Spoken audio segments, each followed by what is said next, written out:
জয়গুরু। একদিন কেষ্টদাস এসে ঠাকুরের কাছে প্রশ্ন করছেন, এমন কোনো অবস্থা কি আছে যেখানে আর পতন হয় না?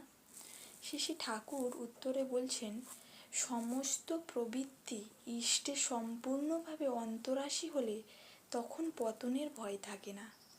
যেসব প্রবৃত্তি ও আশা আকাঙ্ক্ষা ইষ্টের সঙ্গে সঙ্গতিশীল হয়ে ওঠে না, সেগুলিকে প্রশ্রয় দিলে বেঘোরে পড়ে যেতে হয়। সেগুলি নাকে দড়ি দিয়ে যে কোনো ভাগাড়ে টেনে নিয়ে যেতে পারে, তার ঠিক নেই।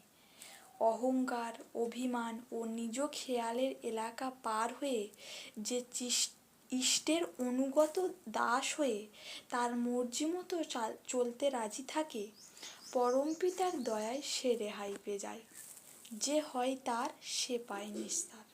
সত্যিকার টান থাকলে সাময়িক স্থলন পতন হলেও আবার ঠেলে ওঠে। অনুতাপ তাকে এমন করে ঠেসে ধরে যে নিজেকে সংশোধন না করেই পারে না। জয়গুরু।